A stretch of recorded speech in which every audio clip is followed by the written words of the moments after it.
حضرت موسیٰ علیہ السلام کی 9 نشانیاں۔ بسم اللہ الرحمن الرحیم، السلام علیکم۔ زما واز یوٹیوب چینل کے معزز خواتین و حضرات، یہ 1520 قبل مسیح کی بات ہے۔ مصر پر فرعون بادشاہ مرنفتح ثانی کی حکومت تھی۔ خدائی کا دعوے دار یہ بادشاہ بڑا ظالم و جابر تھا۔ اس نے بنی اسرائیل کو اپنا غلام بنا رکھا تھا۔ اللہ رب العزت نے اس قوم کی ہدایت کے لیے حضرت موسیٰ کو نبی بنا کر بھیجا۔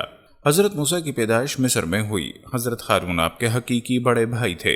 حضرت موسیٰ کی دعا کی بدولت اللہ تعالیٰ نے انہیں بھی نبوت عطا فرمائی اور حضرت موسیٰ کا مددگار بنایا۔ اللہ تبارک و تعالیٰ نے حضرت موسیٰ کی حیات طیبہ کے واقعات قرآن کریم کی مختلف صورتوں میں بیان فرمائے ہیں، کہیں تفصیل سے اور کہیں اختصار کے ساتھ، جبکہ آپ کا اسم مبارک قرآن پاک میں 128 بار آیا ہے۔ ہمیں حدیث مبارکہ میں بھی حضرت ابن عباس اور حضرت ابن مسعود سے روایت ملتی ہے کہ فرعون نے خواب دیکھا تھا کہ گویا ایک آگ بیت المقدس کی طرف سے چلی آ رہی ہے اور اس نے مصر کے گھروں اور تمام قبطیوں کو جلا دیا، لیکن بنی اسرائیل کو آج تک نہ آئی۔ فرعون نے بیدار ہونے کے بعد اپنے ملک کے تمام کاہنوں، نجومیوں، جادوگروں اور دیگر ماہرین کو جمع کیا اور سب سے اس خواب کی تعبیر معلوم کی، جس پر انہوں نے جواب دیا، بنی اسرائیل میں ایک بچہ پیدا ہوگا اور اس کے ہاتھوں اہل مصر کی ہلاکت ہوگی۔ نیز بنی اسرائیل کے ہاں بھی شروع ہی سے یہ بات مشہور تھی، انہی میں ایک بچہ پیدا ہوگا جو بڑا ہو کر فرعون کا تختہ الٹے گا اور بنی اسرائیل کے پاس مصر کی باغ دوڑ آئے گی۔ یہ خبر فرعون مصر کو بھی اس کے درباریوں نے پہنچا دی تھی، لہٰذا اس خواب کے بعد وہ مزید فکر مند ہو گیا اور اس نے حکم جاری کر دیا کہ بنی اسرائیل میں پیدا ہونے والے تمام لڑکے قتل کر دیے جائیں۔ اس حکم کے بعد فرعون کے حواریوں اور اس کے سپاہیوں نے ہر ممکن قدم اٹھا لیا کہ کوئی نومولود لڑکا زندہ نہ بچ پائے، لیکن اللہ کے فیصلے اٹل ہوتے ہیں۔ دیکھتے ہی دیکھتے بنی اسرائیل کے ہزاروں نومولود بچے ذبح کر دیے گئے۔ پھر ایک وقت وہ آیا جب قبطی سرداروں نے فرعون سے کہا، اگر بنی اسرائیل کے لڑکوں کو اسی طرح قتل کرتے رہے تو ہمیں آئندہ خدمتگار ملنا مشکل ہو جائیں گے۔ اس پر فرعون نے حکم جاری کیا کہ 1 سال چھوڑ کر بچے قتل کیے جائیں۔ انہی حالات میں حضرت موسیٰ پیدا ہوئے۔ نجومیوں نے فرعون کو اطلاع دی کہ بچہ پیدا ہو چکا ہے۔ اس اطلاع نے فرعون کو پریشان کر دیا اور اس کے سپاہیوں نے گھر گھر تلاشی شروع کر دی۔ حضرت موسیٰ کے بھائی حضرت ہارون سال امان میں پیدا ہوئے تھے، جبکہ حضرت موسیٰ قتل والے سال میں پیدا ہوئے، مگر اللہ نے ان کی حفاظت کا سامان اس طرح فرمایا کہ ان کی والدہ پر معمول کے مطابق حمل کے آثار ظاہر نہیں ہوئے، جس سے فرعون کی چھوڑی ہوئی دائیوں کی نگاہ میں نہ آئیں۔ یوں ولادت کا مرحلہ تو خاموشی سے گزر گیا اور حکومت کے علم میں نہ آ سکا، لیکن ولادت کے بعد بھی قتل کا اندیشہ موجود تھا۔ اللہ تعالیٰ نے اس کا حل بھی موسیٰ علیہ السلام کی والدہ کو سمجھا دیا، چنانچہ انہوں نے بچے کو صندوق میں لٹا کر دریائے نیل میں ڈال دیا۔ قرآن پاک میں ارشاد ہے، ہم نے موسیٰ کی ماں کو وحی کی کہ اسے دودھ پلاتی رہے، اور جب تجھے اس کی نسبت کوئی خوف معلوم ہو تو اسے دریا میں بہا دینا، اور کوئی ڈر، خوف یا رنج و غم نہ کرنا، ہم یقیناً اسے تیری طرف لوٹانے والے ہیں اور اسے اپنے پیغمبروں میں سے بنانے والے ہیں۔ علامہ طبری فرماتے ہیں کہ حضرت موسیٰ کی والدہ نے 3 دن آپ کو دودھ پلایا اور چوتھے دن لکڑی کے صندوق میں رکھ کر دریا میں ڈال دیا، جبکہ بعض دیگر مفسرین نے دودھ پلانے کی مدت 3 ماہ بیان کی ہے۔ صندوق دریا میں بہتا ہوا فرعون کے محل کے پاس پہنچ گیا جو لب دریا تھا۔ فرعون کے نوکروں نے صندوق اٹھایا اور فرعون کی بیوی آسیہ کی خدمت میں پیش کر دیا۔ آسیہ بے اولاد تھیں، تو انہوں نے جب صندوق میں ایک حسین و جمیل چاند جیسے بیٹے کو لیٹے دیکھا تو فریفتہ ہو گئیں۔ بے اختیار بچے کو گود میں اٹھایا اور جلدی سے فرعون کے پاس لے گئیں اور بولیں، یہ میری اور تمہاری آنکھوں کی ٹھنڈک ہے، اسے قتل نہ کرنا، شاید یہ ہمیں فائدہ پہنچائے یا ہم اسے اپنا بیٹا بنا لیں۔ اہلیہ کی شدید خواہش کے پیش نظر فرعون نے بادل ناخواستہ پرورش کی اجازت دے دی۔ ادھر حضرت موسیٰ کی والدہ نے انہیں دریا کے سپرد تو کر دیا، لیکن وہ بے قرار تھیں، چنانچہ انہوں نے حضرت موسیٰ کی بہن مریم بنت عمران کو بھائی کی خبر گیری کے لیے بھیجا۔ مریم دور سے صندوق کو دیکھتے ہوئے دریا کے کنارے کنارے چلتی ہوئی فرعون کے محل تک پہنچ گئیں، جہاں فرعون کی بیوی دیگر عورتوں کے ساتھ بڑی دیر سے معصوم بچے کو دودھ پلانے کی کوششوں میں مصروف تھیں، لیکن کوئی آیا انہیں دودھ پلانے اور چپ کروانے میں کامیاب نہیں ہو رہی تھی۔ قرآن پاک میں ارشاد ہے، اور ہم نے پہلے ہی سے اس پر دائیوں کے دودھ حرام کر دیے تھے۔ جو وقت گزرتا جا رہا تھا، بھوکے بچے کی بےتابی دیکھ کر آسیہ کی بے چینی بڑھتی جا رہی تھی۔ حضرت موسیٰ کی بہن مریم دروازے پر کھڑی یہ سب منظر دیکھ رہی تھیں۔ بالآخر بول پڑیں، کیا میں تمہیں ایسا گھرانہ بتاؤں جو تمہارے لیے اس بچے کو پالیں اور اس کی خیر خواہی سے پرورش کریں؟ فرعون کی بیوی کی خواہش پر مریم جلدی سے جا کر اپنی والدہ کو محل میں لے آئیں اور حضرت موسیٰ نے فوری طور پر اپنی والدہ کی چھاتی سے لگ کر دودھ پی لیا۔ یوں اللہ نے آپ کی والدہ سے کیا ہوا وعدہ پورا کر دکھایا۔ ارشاد باری تعالیٰ ہے، تو ہم نے ان کو ان کی ماں کے پاس پہنچا دیا تاکہ اس کی آنکھیں ٹھنڈی ہوں اور وہ غم نہ کھائیں اور جان لیں کہ اللہ کا وعدہ سچا ہے، لیکن اکثر لوگ نہیں جانتے۔ آسیہ نے حضرت موسیٰ کی والدہ سے استدعا کی کہ وہ محل ہی میں رہنے لگیں اور اس بچے کی پرورش کریں، لیکن موسیٰ نے انکار کر دیا کہ میرے شوہر اور بچے پریشان ہوں گے۔ اس پر آسیہ بچہ انہیں دینے پر مجبور ہو گئیں۔ پھر اس نے بچے کے لیے وظیفہ بھی مقرر کر دیا۔ یوں اللہ کی شان دیکھیے کہ جس بچے کے خوف سے فرعون نے ہزاروں بچے ذبح کروا دیے، وہ بچہ فرعون ہی کی زیر نگرانی اور سرکاری تحفظ میں پروان چڑھنے لگا۔ اللہ رب العزت نے حضرت موسیٰ کو بہت سی نشانیاں عطا فرمائی تھیں۔ جب حضرت موسیٰ نے جادوگروں کو اللہ کے حکم سے شکست دی اور وہ حقیقت کو جان کر ایمان لائی تو فرعون نے انہیں بے دردی سے شہید کر دیا۔ جادوگروں کے ایمان لانے اور انہیں بے دردی سے شہید کر دینے کے بعد بھی فرعون کی سرکشی اور بدعمالیاں جاری رہیں۔ اس عرصے میں اللہ تعالیٰ نے حضرت موسیٰ کو 9 نشانیاں عطا فرمائیں۔ قرآن پاک میں ارشاد ہے، اور ہم نے موسیٰ کو 9 معجزے عطا فرمائے۔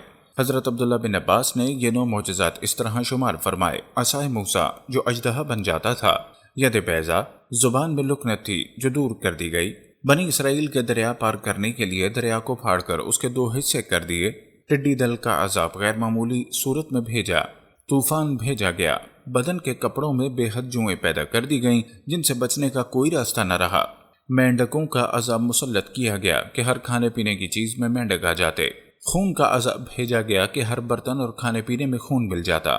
یہ سب موسیٰ علیہ السلام کے کھلے معجزے تھے۔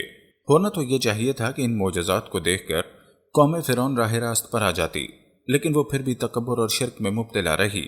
قرآن کریم میں اللہ تعالیٰ فرماتے ہیں، پھر ہم نے ان پر طوفان بھیجا اور ٹڈیاں اور گھن کا کیڑا اور مینڈک اور خون۔ اس آیت میں قوم فرعون پر مسلط ہونے والے 5 قسم کے عذابوں کا ذکر ہے۔ حضرت عبداللہ بن عباس کی تفسیر کے مطابق ان میں سے ہر عذاب ایک معین وقت تک رہا، پھر موقوف ہو گیا اور کچھ مہلت دی گئی، اس کے بعد دوسرا، پھر تیسرا عذاب الگ الگ وقتوں پر آیا۔ ابن منظر نے حضرت عبداللہ بن عباس کی روایت سے نقل کیا ہے کہ ان میں سے ہر عذاب قوم فرعون پر 7 روز تک مسلط رہا۔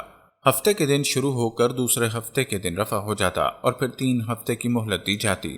امام بغوی نے بروایت ابن عباس نقل کیا کہ جب پہلی مرتبہ قوم فرعون پر قحط کا عذاب مسلط ہوا تو موسیٰ علیہ السلام کی دعا سے رفع ہو گیا، مگر یہ لوگ سرکشی سے باز نہ آئے۔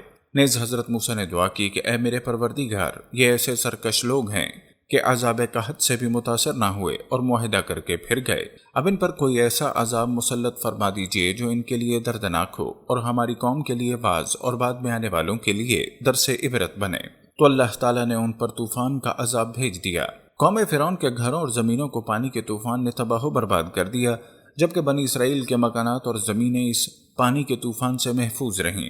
اس طوفان سے گھبرا کر قوم فرعون نے موسیٰ علیہ السلام سے التجا کی، اپنے پروردگار سے دعا کیجیے کہ یہ عذاب ہم سے دور فرما دیں تو ہم ایمان لے آئیں گے اور بنی اسرائیل کو بھی آزاد کر دیں گے۔ حضرت موسیٰ کی دعا سے عذاب دور ہو گیا اور ان کی کھیتیاں پہلے سے زیادہ ہری بھری ہو گئیں، تو کہنے لگے، در حقیقت یہ طوفان کوئی عذاب نہیں تھا بلکہ ہمارے فائدے کے لیے آیا تھا، جس کا نتیجہ یہ نکلا کہ ہماری زمینوں کی پیداوار بڑھ گئی، اس لیے موسیٰ علیہ السلام کا اس میں کچھ دخل نہیں، اور یہ کہہ کر سب عہد و پیمان نذر کر دیے۔ یہ لوگ 1 مہینہ امن و عافیت میں رہے، اللہ تعالیٰ نے ان کو غور و فکر کی مہلت دی، لیکن انہیں ہوش نہ آیا، تو پھر ان پر دوسرا عذاب ٹڈیوں کی صورت مسلط کر دیا گیا۔ ٹڈی دل نے ان کی ساری کھیتوں اور باغوں کو کھا لیا۔ بعض روایات میں ہے کہ لکڑی کے دروازوں، چھتوں، گھریلو ساز و سامان تک کو ٹڈیاں کھا گئیں۔ اس عذاب کے وقت بھی حضرت موسیٰ کا یہ معجزہ سامنے تھا کہ یہ ساری ٹڈیاں صرف قبطی یعنی قوم فرعون کے باغوں، کھیتوں اور گھروں پر چھائی ہوئی تھیں، جبکہ بنی اسرائیل کے مکانات، زمینیں اور باغات سب محفوظ تھے۔ قوم فرعون چلا اٹھی اور حضرت موسیٰ سے درخواست کی، اگر آپ اللہ تعالیٰ سے دعا کریں کہ یہ عذاب پڑ جائے تو ہم پختہ وعدہ کرتے ہیں کہ ایمان لے آئیں گے اور بنی اسرائیل کو آزاد کر دیں گے۔ موسیٰ علیہ السلام نے پھر دعا کی اور یہ عذاب ہٹ گیا، مگر عذاب ہٹنے کے بعد انہوں نے دیکھا کہ ان کے پاس اب بھی غلے کا اتنا ذخیرہ موجود ہے کہ سال بھر کھا سکتے ہیں، تو پھر سرکشی اور عہد شکنی پر آمادہ ہو گئے، ایمان لائے، نہ بنی اسرائیل کو آزاد کیا۔ 1 مہینہ پھر اللہ تعالیٰ نے مہلت دی۔ اس مہلت کے بعد تیسرا عذاب قمل کا مسلط ہوا۔ قمل اس جوں کے لیے بھی بولا جاتا ہے جو انسان کے بالوں اور کپڑوں میں پیدا ہو جاتی ہے، اور اس کیڑے کو بھی کہتے ہیں جو غلے میں لگ جاتا ہے، جسے گھن بھی کہتے ہیں۔ قمل کا یہ عذاب ممکن ہے دونوں اقسام کے کیڑوں پر مشتمل ہو کہ غلوں میں گھن لگ گیا اور انسان کے بدن اور کپڑوں میں جوؤں کا طوفان امڑ آیا۔ اس گھن نے غلوں کا حال یہ کر دیا کہ 10 سیر گیہوں پیسنے کے لیے نکالتے تو اس میں 3 سیر آٹا بھی نہ نکلتا، اور جوؤں نے ان کے بال، پلکیں اور بھمیں تک کھا لیں۔ آخر ایک بار پھر قوم فرعون بلبلا اٹھی اور حضرت موسیٰ علیہ السلام سے فریاد کی کہ اب کی مرتبہ ہم ہرگز وعدے سے نہ پھریں گے، آپ دعا کریں۔ حضرت موسیٰ کی دعا سے یہ عذاب بھی ٹل گیا، مگر وہ کہاں عہد پورا کرتے۔ پھر عافیت ملتے ہی سب کچھ بھول گئے اور منکر ہو گئے۔ پھر بھی ان کو 1 ماہ کی مہلت دی گئی، مگر اس مہلت سے بھی کوئی فائدہ نہیں اٹھایا، تو ان پر چوتھا عذاب مینڈکوں کا مسلط کر دیا گیا، اور ان کے گھروں میں اس کثرت سے مینڈک پیدا ہو گئے کہ جہاں بیٹھتے مینڈکوں کا ڈھیر لگ جاتا، سوتے لیٹتے تو سارا بدن ان سے دب جاتا، کروٹ لینا ناممکن ہو جاتا۔ پکتی ہوئی ہنڈیاں میں رکھے ہوئے کھانے میں، آٹے میں، غرض ہر چیز میں مینڈک بھر جاتے۔ اس عذاب سے عاجز آ کر سب رونے لگے اور پہلے سے پختہ وعدوں کے ساتھ معاہدہ کیا، تو پھر حضرت موسیٰ کی دعا سے یہ عذاب بھی رفع ہو گیا۔ اس عذاب سے نجات پا کر یہ پھر اپنی ہٹ دھرمی پر جم گئے اور کہنے لگے اب تو ہمیں اور بھی یقین ہو گیا کہ موسیٰ علیہ السلام بہت بڑے جادوگر ہیں، اور یہ سب ان کے جادو کے کرشمے ہیں، یہ رسول نبی کچھ بھی نہیں۔ اللہ تعالیٰ نے پھر 1 ماہ کی مہلت عطا فرمائی، مگر اس مہلت سے بھی فائدہ نہ اٹھایا تو 5واں عذاب خون کا مسلط کر دیا گیا کہ ان کے ہر کھانے اور پینے کی چیز خون بن گئی۔ کنویں سے، حوض سے، جہاں کہیں سے پانی نکالتے خون بن جاتا، کھانا پکانے کے لیے رکھتے تو وہ خون بن جاتا۔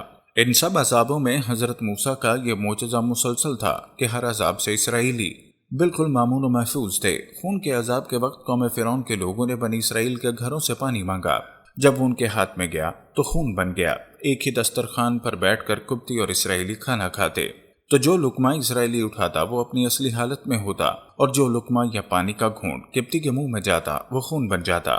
یہ عذاب بھی 7 روز رہا، اور بالآخر پھر وعدے کیے، دعا کی، اور عذاب پھر ہٹ گیا، مگر یہ لوگ اپنی گمراہی پر قائم رہے۔ اس کو قرآن کریم نے فرمایا ان لوگوں نے تکبر سے کام لیا اور یہ لوگ بڑے عادی مجرم تھے۔ بعد کی آیت میں رجز کے نام سے ایک چھٹے عذاب کا ذکر آیا ہے۔ یہ لفظ اکثر طاعون کے لیے بولا جاتا ہے اور چیچک وغیرہ جیسے وبائی امراض کے لیے بھی استعمال ہوتا ہے۔ تفسیری روایات میں ہے کہ ان لوگوں پر طاعون کی وبا مسلط کر دی گئی، جس میں ان کے 70,000 آدمی ہلاک ہوئے۔ ان لوگوں نے پھر فریاد کی اور دعا کرنے پر عذاب ہٹا، اور پھر بدستور ان لوگوں نے عہد شکنی کی۔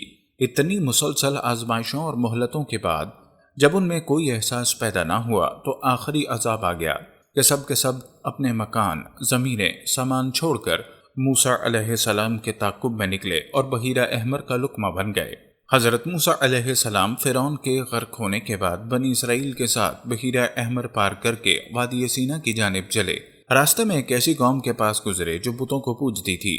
بنی اسرائیل نے جب یہ دیکھا تو کہنے لگے اے موسیٰ، جیسے ان لوگوں کے معبود ہیں ہمارے لیے بھی ایسا ہی ایک معبود بنا دو۔ موسیٰ نے کہا تم بڑے ہی جاہل ہو، یہ لوگ جس کام میں لگے ہیں یہ تباہ کیا جائے گا، اور ان کا یہ کام محض بے بنیاد ہے۔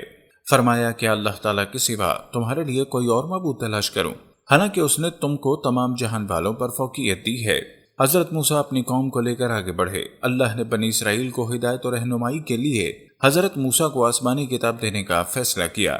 چنانچہ اللہ نے آپ کو 30 راتوں کے لیے کوہ طور پر بلایا، جس میں مزید 10 راتوں کا اضافہ کر کے اسے 40 راتیں کر دیا۔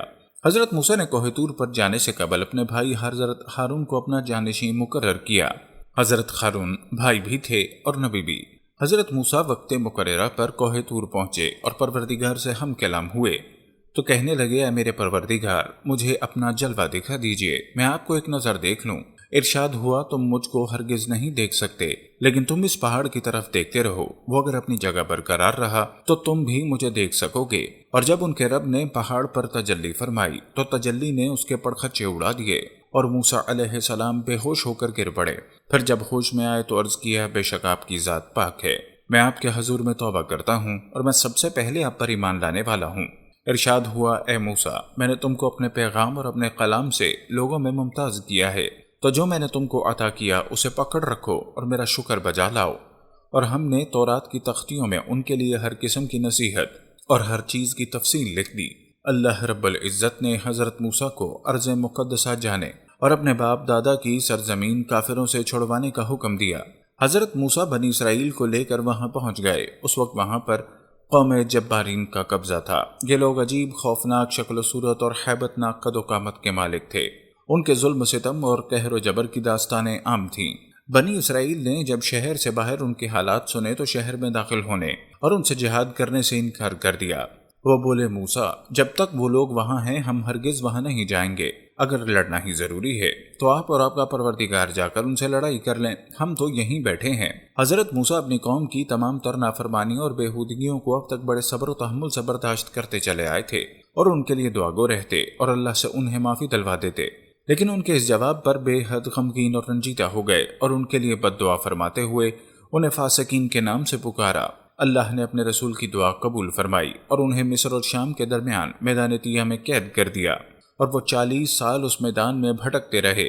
حضرت موسیٰ اور حضرت ہارون بھی ان کے ساتھ تھے، جو ان کی غلطیوں اور نافرمانیوں پر اللہ سے معافی طلب کرتے رہتے، جس کی برکت سے سزا کے دوران بھی اللہ تعالیٰ کی نعمتیں برستی رہیں۔ انہوں نے حضرت موسیٰ سے دھوپ کی شکایت کی تو آپ کی دعا سے ان کے سروں پر ابر کا سایہ کر دیا گیا۔ پھر بھوک کی شکایت کی تو حضرت موسیٰ کی دعا سے اللہ تعالیٰ نے من و سلوہ نازل فرما دیا۔ من ایک قسم کے دانے تھے جو زمین میں پھیلے ہوتے تھے۔ بنی اسرائیل انہیں پیس کر روٹی بنا لیتے، جبکہ سلوہ ایک قسم کے پرندے تھے جو دریا کی طرف سے آتے تھے۔